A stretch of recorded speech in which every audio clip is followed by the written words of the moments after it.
Hi, how's it going? My Mac's being fixed, so there won't be much editing involved in these videos. But anyway, I just wanted to go ahead and talk about the iPhone event, well, the Apple event, which is about iPhones mainly, that happened a few days ago. You've had a chance by now to see the event or clips of it. It really was too long, honestly. I didn't watch the whole thing.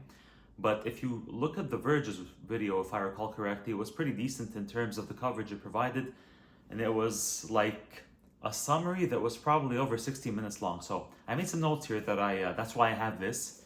And it's kind of ironic that this is a tech video and it's extremely low tech. But anyway, I just want to talk a bit about the impact of Apple being delayed in the field of artificial intelligence. Now, this will not all be in depth about the AI features, but it's gonna be a big picture overview of why I think, other than the fact that Apple clearly is behind on AI, I don't think it's detrimental to the company, and I'll tell you why.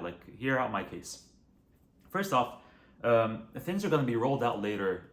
They won't be available with the iPhone's release on September 20th, I think it was.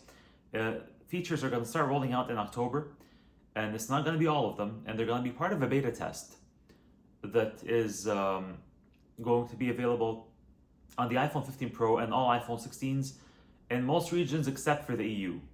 So already this is a situation where you have AI features, or features that Apple spent quite a bit of time talking about during the keynote, and they're not gonna be on the device the day you receive the device. And to my understanding, that's a first. That hasn't happened before. Now, if you think of it, how many times in the past has Apple talked about something that never materialized? The one thing that comes to my mind wasn't a feature on the device it launched, was an actual product. It was the, I think it was called the something Power Max something. I can't remember the name. Please write the name down in the comments. It was the wireless charging mat that you can place, Apple devices on to charge them. That never launched. But when we talk about features, I don't think there was ever a feature or a set of features that Apple spoke about that were coming soon, not coming the day you receive your device or the day the device launches. Anyhow, and more features are going to roll out later. To my understanding, it's going to be 2025.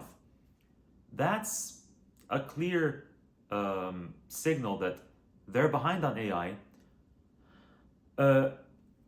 In a way, you can argue that means that the iPhone announcement was rushed, but it's probably because they always do it in September. They want to keep their shareholders happy, so they're going to have the usual keynote in September as normal. But it does signal that they are falling behind. Now, is that going to be a huge deal for Apple? Here's the deal. Apple historically weren't people who came out with features first. Like, the idea of a touchscreen was not invented by Apple, for example. Lots of things, obviously, and it's a running joke that, welcome to 2024 Apple, or whatever it is, iPhone users. This feature has been on Android for a few years, and now you're getting it just now. And Apple's alibi is always, we made it just right. Whether that's the real reason or not, what we can say is when a feature is rolled out on iPhone, it's going to be done well.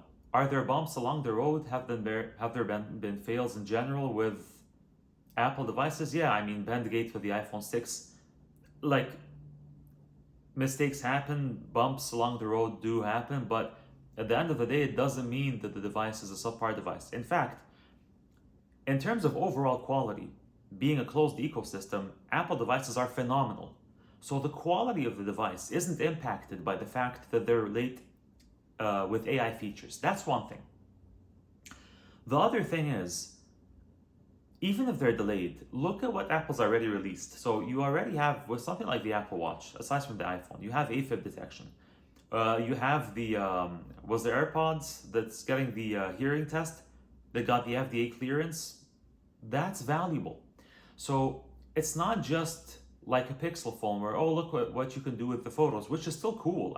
Cameras are a huge part of why people upgrade in phones, or a big use of their smartphones as well. But the notion that Apple doesn't just focus on things like that, but they have A-Fib detection in all of their products. They have the hearing test that's got an FDA clearance.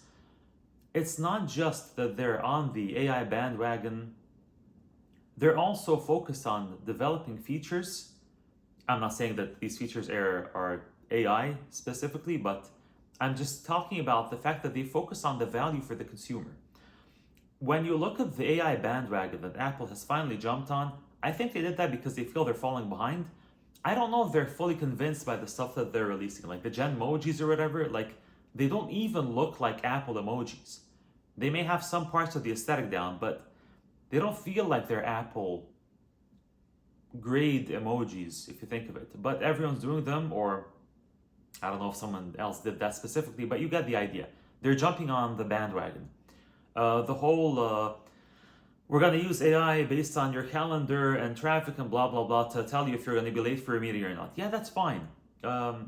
Is it groundbreaking? Is it detrimental? Not really. It's an incremental improvement to my user experience, to the value I get from my device. Okay.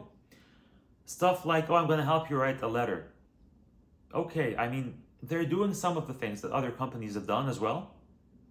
But the point is, Apple doesn't only focus on these things, and if they're now touting these things, I think it may be at least in part due to the fact that they feel that we look like we're outdated, we want to join in, and we're going to have to play catch up. We're going to have to say that, yes, me too, I'm doing this too.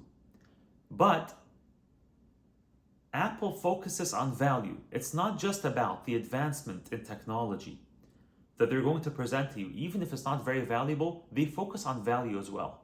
So there's people who focus on features because from an engineering perspective, they can do it, so they launch it. Like, you know, the thermometer thing on the Pixel, when it was first launched, they said, it's not like dependable or approved or whatnot for taking human temperatures yet, but you can measure object temperatures with, like, who cares about object temperatures? But with Apple, it's not just, oh, I can make a cool feature, here it is, here it is, here it is. It's also, I'm thinking about the user. So for the user, A-Fib detection is important. I'm gonna do that. Giving people the ability to do a proper, or like a decent hearing test with a device they have at home, I'm gonna do that. That's value. They focus on value. For the other things that aren't like providing that much value, like the other AI fluff, the let me give you write you a letter, let me tell you if you're gonna be late, let me create a Gen emoji, all that stuff. Sure, there may be some value in some of these features, but it's not the biggest thing that they're focused on. Or how do I say it? It's not what makes Apple Apple. What makes Apple Apple is the features that provide value to you, not the fluffy features. The fluffy features, I feel they're doing because they feel like they're looking outdated in front of their consumers. I don't think they're fully convinced that they absolutely need these things, but they're rolling them out because they're starting to get a reputation for being behind, and they are. Does that matter? We'll get to that in a second. Apple still make great products, and the reason is that everything's in-house. Well, it's basically a closed ecosystem. Now, not everybody can say that, but that is the thing that makes their devices still valuable, guys. I mean, I'm shooting this with an iPhone 15 Pro.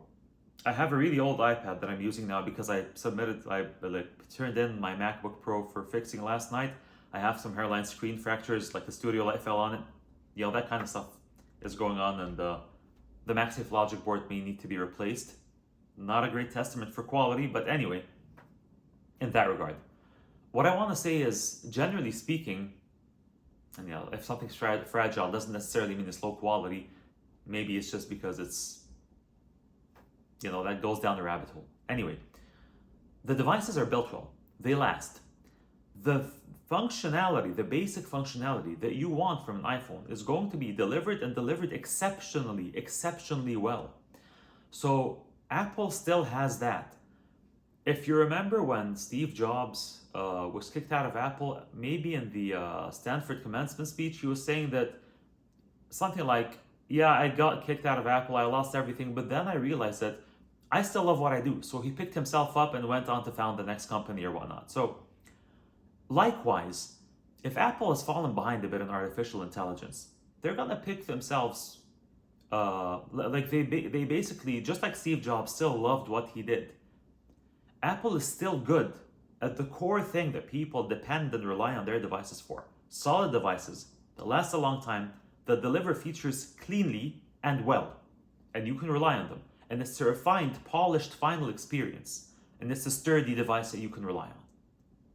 The things break, yeah, things break, but you get my point, right? Other than the fact that they are behind on AI, I don't think it's going to be the biggest deal for them.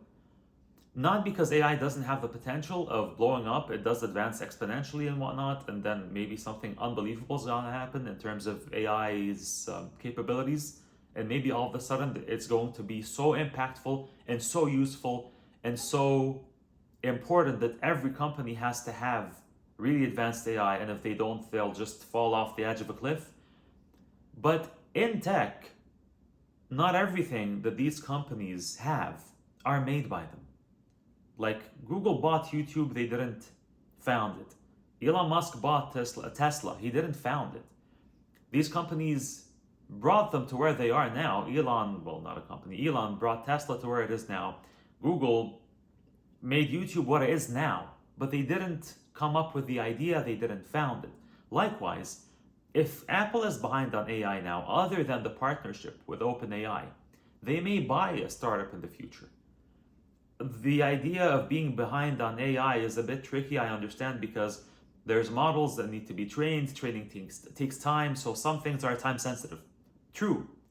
But Apple can buy a company that's been doing something for longer, or that's excelled in the field of AI for longer. They can buy it and it can become part of their thing. Or they can develop a sturdy partnership with them. I mean, it doesn't sound like it's very Apple-like to partner with someone for a core feature, but if you think of it, at least to some maybe, but if you think of it, like Google is the default search engine on iPhone, right? So likewise, there are solutions for Apple falling behind in AI. They can acquire a sturdy AI startup, they can partner with more than one provider, and if AI turns out to be a huge bubble and it doesn't really materialize into lots of value for users, then there's not much harm done. The core of what Apple makes is still sturdy, is still reliable. The fact that AI features, like some of them are going to be rolled out in October for the iPhone 16 lineup, and they start as beta tests for the iPhone 15 Pro and all the iPhone 16s. They start in October for some of the features in most regions except the EU. That's not good. That's a sign of possibly rushing. The fact that you can't have AI features on anything, to my understanding, but before the iPhone 15. So iPhone 14, which isn't that old, doesn't get these features. Yeah, I mean, that's not ideal, but it may be related to the immense power that's needed by AI features. And also maybe partly that they don't want people to stay using older models. If you want the newest, fanciest, you need to start buying newer iPhones. They are a business after all, they're not a research lab. Apple is a capitalist corporation. In closing, I think there is a case to be made, a very strong case to be made, that Apple's gonna be okay in spite being behind on AI for the reasons I mentioned today. I hope you like this. Tell me what you think in the comments down below. And please subscribe, share the video, and I'll see you next time.